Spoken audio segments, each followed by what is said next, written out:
Oke, assalamualaikum warahmatullahi wabarakatuh. Selamat pagi, selamat siang, selamat sore, selamat malam teman-teman semuanya. Pada kesempatan saya hari ini, saya akan sedikit menjelaskan tentang materi kita selanjutnya dengan tema ruang lingkup ulumul Quran. Pada video-video sebelumnya saya sudah menjelaskan beberapa hal ya terkait dengan apa itu hakikat Al-Quran, kemudian apa latar belakang Al-Quran, bagaimana masyarakat Arab sebelum diturunkannya Al-Quran dan lain sebagainya. Bahwa pembahasan-pembahasan sebelum itu penting untuk memahami bagaimana alur berpikir atau alur metodologi dalam kajian studi Al-Quran atau ulumul Al-Quran. Maka pada kesempatan saya pada video kali ini saya akan menjelaskan tentang ruang lingkup, atau kalau dalam bahasanya daftar isi lah, kira-kira apa saja sih yang dibahas di dalam ulumul Quran. Ya, sebenarnya dalam kajian ulumul Quran sangat banyak sekali ya. Bahkan kalau definisi secara luas, ulumul Quran itu adalah hal-hal atau ilmu apapun yang berkaitan dengan berkaitan dengan Al-Quran itu masuk dalam kategori ulumul Quran. Itu kalau kita mengacu pada definisi yang umum gitu kan. Jadi apapun yang ada kaitannya dengan Quran yaitu masuk dalam kategori ulumul Quran. Akan tetapi dalam kesempatan saya hari ini saya akan menggunakan satu kitab yang saya kira bagi para pengkaji Quran itu wajib, atau istilahnya buku wajib yang harus dipelajari atau yang harus digunakan untuk memahami apa itu ulumul Quran dan bagaimana cara penggunaannya dalam tradisi tafsir kan, seperti itu.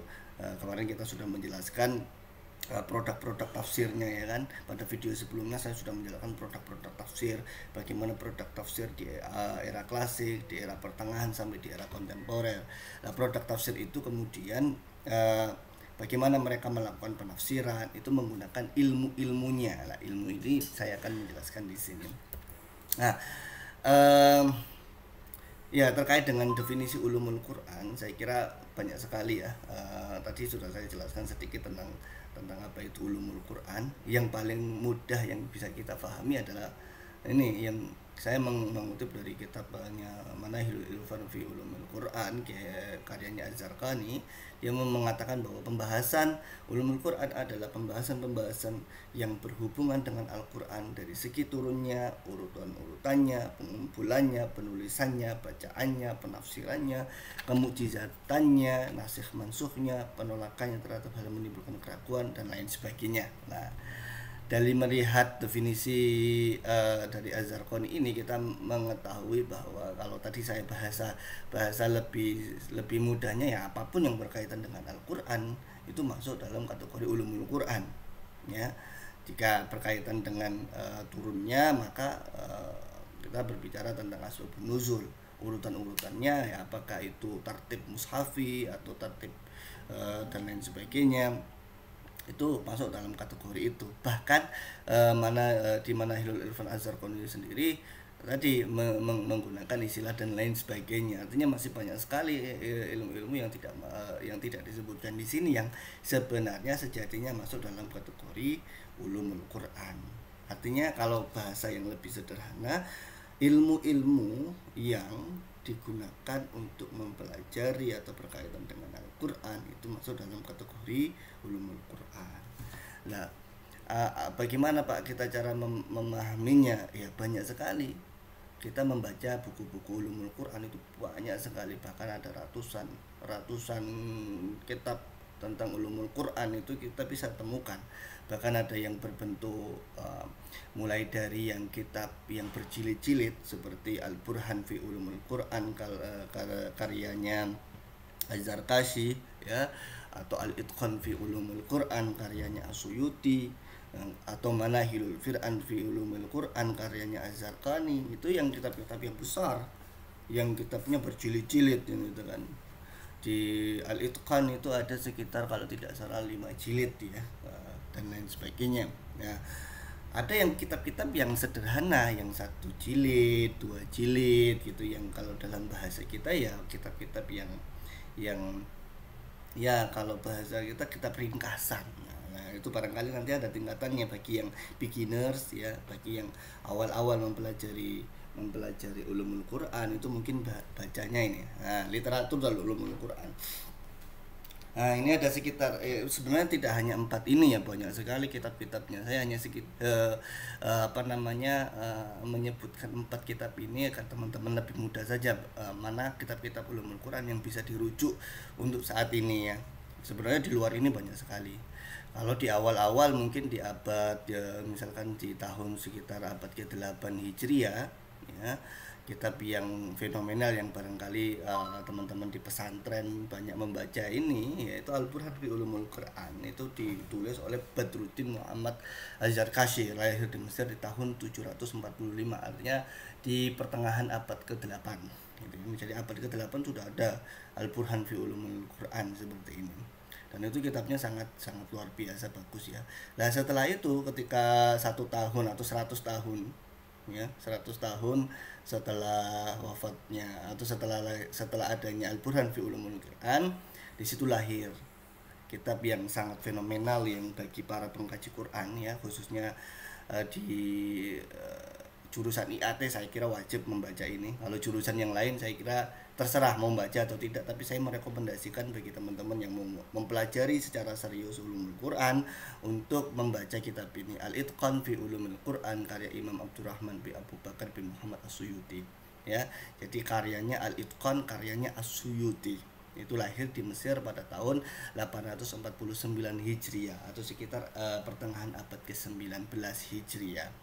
Jadi ada banyak sebenarnya kitab-kitab ulumul Quran di masa-masa itu ya, di masa abad ke-8, bahkan sebelumnya juga ada. Tapi saya kira dua kitab ini menjadi representasi dari magnum opusnya, istilahnya apa ya, buku babon dalam kajian ulumul Quran. Jadi kalau ingin ahli di dalam ulumul Quran ya baca saja dua kitab ini. Saya kira sudah cukup untuk kita mengetahui secara garis besar apa itu ulumul Quran. Nah, itu bagi yang kitab-kitab babon ya. Nah, baru kemudian sekitar abad ke-19, abad ke-20 itu lahir beberapa kitab kitab dasar lah, kitab ringkasan bagi yang ingin mempelajari secara dasar. Itulah kalau dalam bahasa kuliah mungkin buku daros ya, buku diktat lah. Jadi kalau ada untuk perkuliahan hanya sekedar inti-intinya saja, itu ada beberapa buku yang misalnya Amal Bahis fi Ulumil Quran karya Mana Khalil Qattan yang teman-teman mungkin di pesantren untuk kelas sanawiyah mungkin sudah dipakai ya, Mana Khalil Qattan ini diterjemahkan, ada yang terjemahan bahasa Indonesia sudah ada gitu kan. Dan ini buku dasar, ini buku darosnya ya, buku diktatnya ya. Ada Mabahis Ulumul Quran karya Subki Soleh. Jadi teman-teman silakan kalau ingin membaca mengetahui ulumul Quran secara dasar dan tidak detail ya, hanya sekedar mengetahui dasar-dasarnya saja, teman-teman bisa membaca Mabahis fi Ulumul Quran karya Mana Khalil Qattan atau Mabahis Ulumul Quran karya Subki Soleh. Tapi saya kira kalau mau lebih lanjut lagi, lebih dalam lagi tidak cukup, karena ini adalah buku dasar, maka butuh penjelas, harus ada yang dijelaskan ya, butuh dijelaskan lebih jelas lagi lah, penjelasan lebih detail lagi itu ada pada Al-Burhan fi Ulumul Quran atau Al-Itqan fi Ulumul Quran ya. Jadi seperti itu. Jadi membaca itu jangan hanya misalkan saya membacanya Mana Khalil Qattan kemudian seakan-akan tahu ulumul Quran secara semuanya gitu, padahal ini ya buku standar gitu loh. Mungkin kalau di pesantren baru kelas sanawiyah gitu kan, kelas aliyah itu baru membaca Mana Khalil Qattan. Tapi kalau di Ma'had Ali yang lebih tinggi lagi sudah membahas atau sudah membaca Al-Itqan fi Ulumul Quran karyanya As-Suyuti. Oke, setelah maka dari situ kemudian saya ingin mengajak teman-teman semuanya untuk menggunakan istilahnya apa ya, kita kan tema kita kali ini adalah ruang lingkup ulumul Quran. Jadi saya ingin mengajak teman-teman untuk membaca ulumul Quran dari As-Suyuti ya. Meskipun di sana ada sekitar 5 jilid, tapi saya tidak akan membahas semuanya 5 jilid tersebut, tapi paling tidak saya akan memberikan gambaran sejauh mana sih ruang lingkup ulumul Quran yang dibahas oleh As-Suyuti. Seperti itu ya. Nah, secara garis besar sebenarnya kalau kita membaca eh, As-Suyuti, kitabnya As-Suyuti Al-Itqan fi Ulumil Quran, di bagian muqaddimah, di situ dijelaskan dia membaginya menjadi 5 atau menjadi 6 sebenarnya, ya, menjadi 6 ya. Apa namanya, latar belakang sejarah di situ, nanti coba kita cek kitabnya ya. Jadi pembahasan ulumul Quran oleh As-Suyuti itu dibagi menjadi 6. Ya, kalau saya sendiri saya bagi menjadi 5 ya. Dibagi menjadi 5. Yang 5 itu kemudian oleh As-Suyuti dibagi menjadi nauk.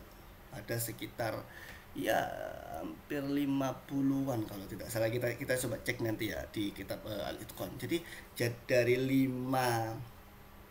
5 fasal ini, dari 5 kategori ini, nah, kemudian As-Suyuti membaginya lagi kategori ini menjadi setiap kategori nanti akan muncul berapa nauk atau subbabnya ada berapa.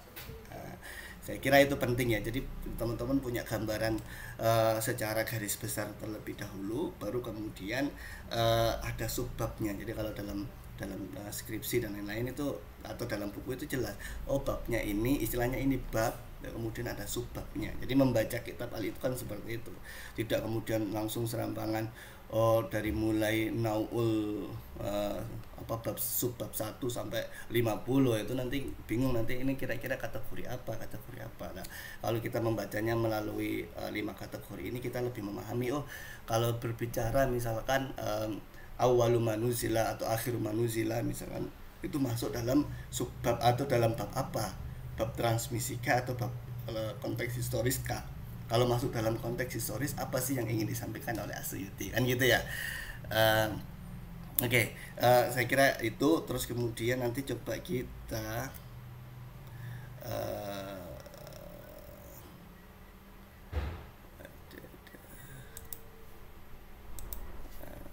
kita membaca Al-Itqan. Kita masuk dalam Al-Itqan fi Ulumil Quran.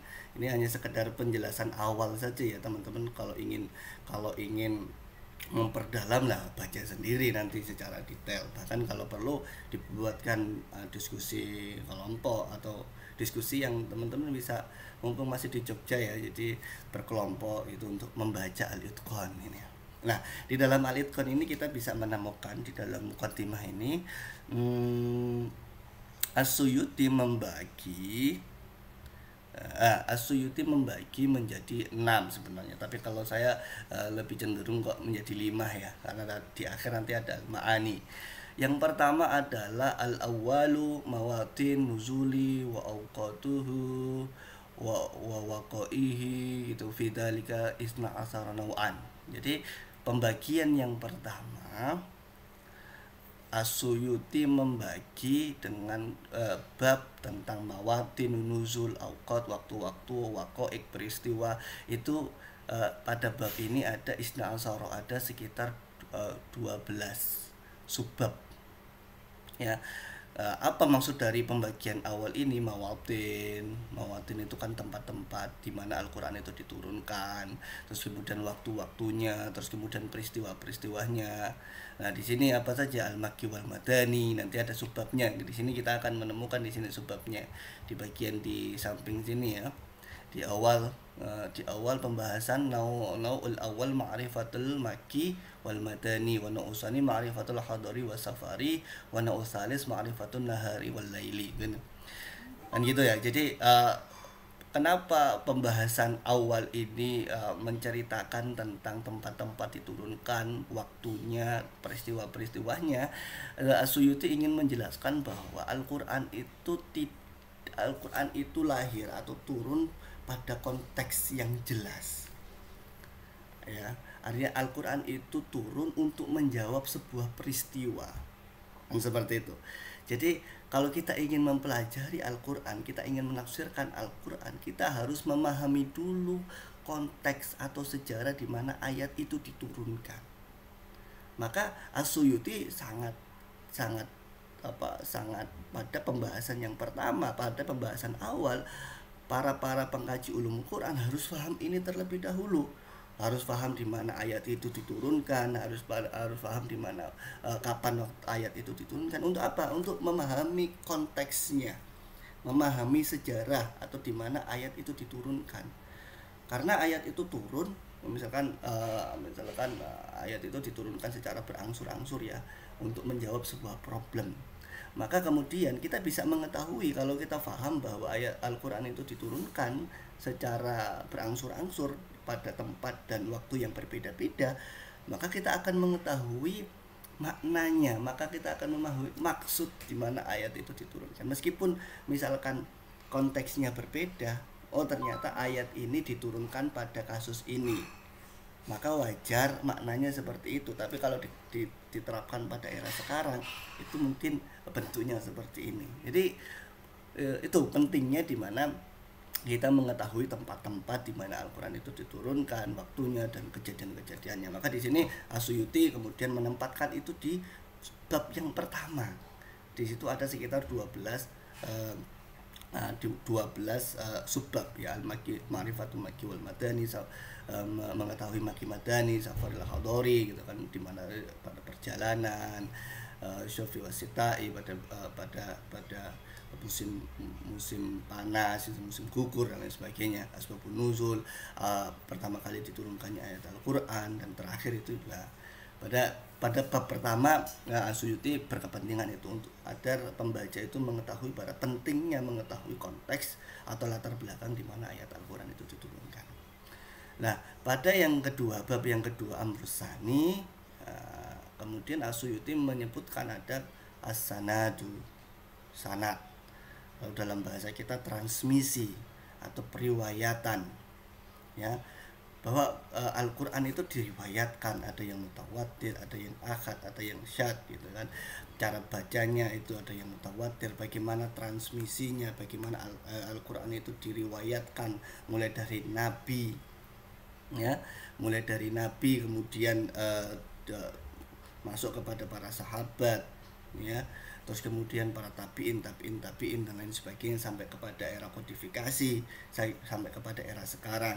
Ini kita bisa melihatnya ya di sini, pada konsep sanad ini atau periwayatan ini, transmisi ini, ruang lingkup ini, itu As-Suyuti ada sekitar 6 subbab: al-mutawatir, al-ahad, asyad, al-qiraatun nabi, ruwat, al-hufat dan lain sebagainya. Siapa penghafal di awal, bagaimana sejarah ini, kemudian kodifikasi dan lain sebagainya ada pada ini. Artinya bagaimana Al-Quran ini dijaga.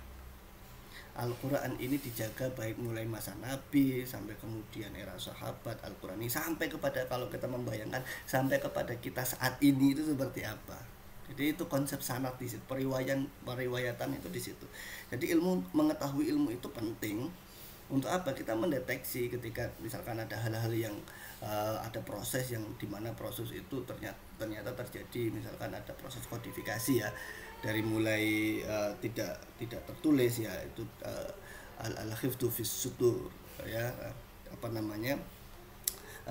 penjagaan itu dari hati atau dari penghafal Quran. Kemudian karena penghafal Quran itu banyak yang meninggal dunia, kemudian diganti dengan dikodifikasikan, ditulis di dalam sebuah mushaf seperti itu, kemudian sampai pada era saat ini. Itu konsep As-Suyuti untuk menyebutkan bab tentang as-sanad ini.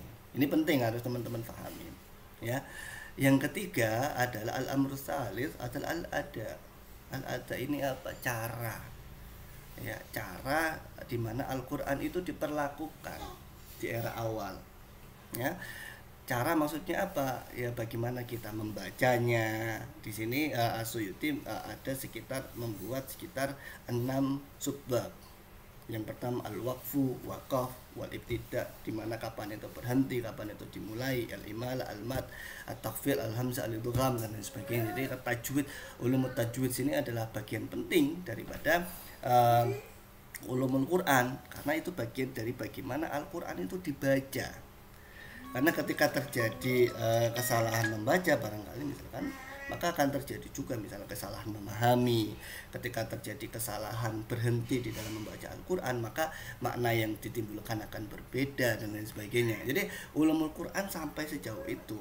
Dan ini nanti kedepannya juga oleh para penulis buku setelahnya akan dari beberapa bab ini memunculkan lagi ada kitab-kitab yang lebih spesifik, misalkan al-adab fi hamalatil Quran, misalkan ada kitab tajwid dan sebagainya. Itu ya, itu ruang lingkup yang ketiga, yaitu al-ada, yaitu bagaimana cara kita membaca Al-Quran, yang kemudian muncul beberapa kiroat, muncul bahkan kalau berbicara tentang langgam ya, bagaimana kita langgam Mesir, langgam Arab, kemudian langgam Jawa gitu kan, itu akan muncul dari konsep ketiga dari As-Suyuti, yaitu al-ada. Ini bagaimana masyarakat membaca Al-Quran kemudian menghasilkan sebuah performasi, menghasilkan sebuah apa ya, ada performance gitulah, apa istilahnya ya, tindakan yang dihasilkan. Kalau sebelumnya kan berkaitan dengan tempat, berkaitan dengan periwayat, nah ini berkaitan dengan tempat. Oke, seperti itu. Yang keempat adalah berkaitan dengan alfaz. Nah, baru kemudian setelah berbicara tiga konsep tadi ya, konteks apa istilahnya, al-mawatin, tempat-tempat, konteks sejarah, sanad, dan kemudian al-ada, baru kemudian As-Suyuti baru pada bab keempat menyebutkan ada konsep alfaz. Apa maksudnya konsep alfaz itu ya, bagaimana lafaz-lafaz di dalam Al-Qur'an ya, ada gharib, ayat lafaz-lafaz yang memang asing ya bagi masyarakat Arab saat itu, misalkan ada al-mu'arrab, ada yang sejatinya bukan kata berbahasa Arab tapi diarabkan, al-mu'arrab, al-mustarak dan sebagainya, al-isti'arah, ada kata-kata yang diambil dari bahasa yang lain.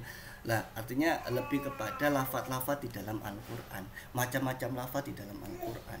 Nah, As-Suyuti ini membagi bab alfaz ini ke ada 7 ya, al-gharib, al-arab, al-majaz, al-mustarak, al-mutaratib, al-isti'arah, at-tasbih misalkan. Ini bisa kalian temukan di sini ya, di kitabnya nanti di kalau tidak salah di juz yang keempat kalau tidak salah ya, nanti teman-teman setiap nanti bisa penjelasannya sangat lebar sekali. Nah, itu ruang lingkup yang kelima As-Suyuti menjelaskan ada pada al-ma'ani. Nah, di sini As-Suyuti membagi berbeda-beda al-ma'ani yang muta'allaq bil ahkam, makna-makna yang berkaitan bersinggungan kemudian menghasilkan sebuah hukum. Ada yang kedua adalah makna yang berkaitan dengan lafaz-lafaz. Ini penting untuk diketahui, ilmu-ilmu ini penting. Misalkan mencari makna atau pembahasan tentang makna-makna di dalam Al-Quran yang berkaitan dengan hukum, itu As-Suyuti dibagi menjadi 14 ya. Ada am wa khas, am al-baqi alal umumihi, am maksus, am khas ya. Dan ya ini terus kemudian mana ini, al-mujmal, al-mubayyan, al-mafhum, al-mutlaq, al-muqayyad ya, an-nasikh, al-mansukh dan lain sebagainya. Karena konsekuensi dari kita memahami am dan khas, pembahasan ayat-ayat mana yang maknanya umum dan maknanya yang khusus ya, ada yang mutlak, ada yang muqayyad, ada yang secara umum, ada yang istilahnya tanpa syarat ya, al-muqayyad dengan syarat. Misalkan ada ayat-ayat yang nasih, yaitu dihapus, ada menghapus, mansukh yang dihapus dan lain sebagainya. Yang mana memahami konsep-konsep ini, ilmu-ilmu ini akan berkaitan dengan produk hukum nanti. Misalkan ada kalau ayatnya berkaitan dengan umum seperti ini, maka maknanya seperti ini, hukumnya seperti ini gitu ya. Kemudian yang terakhir adalah tadi ma'ani yang berkaitan dengan alfaz.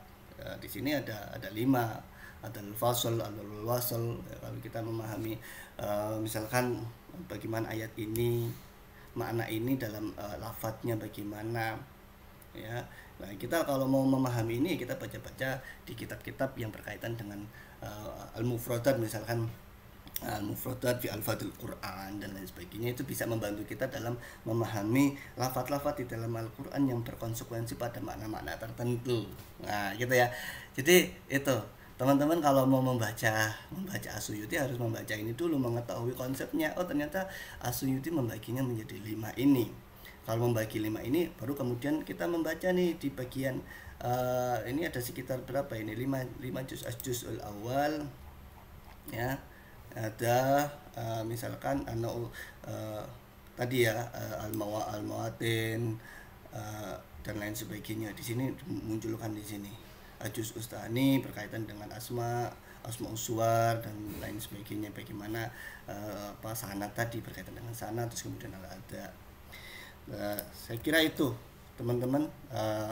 Jadi ruang lingkup ulumul Quran ini secara garis besar kita bisa membaginya menjadi 5 ini, yang mana 5 ini dalam ulumul al-itqan fi ulumul Quran itu memiliki subbab-subbab sendiri yang saya kira banyak sekali, maka teman-teman harus membaca itu. Nah, ini penting, kategori ini kita penting karena apa? Ini menjadi dasar bagaimana kita memahami ulumul Quran. Sebelum kita memahami alfat, bentuk-bentuk kalimat, ya kita harus menyadari dulu bahwa Quran itu memiliki latar belakang sejarah yang panjang gitu. Jadi kita harus memahami dulu konteks sejarahnya bagaimana, konteks histori. Tidak tiba-tiba ayat Al-Quran itu ujuk-ujuk datang turun dalam satu buku, itu tidak. Al-Quran itu turun satu ayat kemudian menjawab problem masyarakat itu. Nah, itu harus diketahui terlebih dahulu oleh para pengkaji ulumul Quran. Saya kira itu teman-teman semuanya dari saya terkait dengan ruang lingkup ulumul Quran. Teman-teman bisa membaca sendiri lebih lanjut terkait di buku Al-Itqan, atau kalau agak kesusahan membaca buku berjilid-jilid seperti itu, baca buku Al-Mabahis Ulumul Quran karyanya Mana Khalil Qattan atau Subhan Saleh. Seperti itu ya teman-teman. Saya kira sekian dari saya, kurang lebihnya mohon maaf. Wallahumma a'fiq ila aqwamit thariq. Assalamualaikum warahmatullahi wabarakatuh.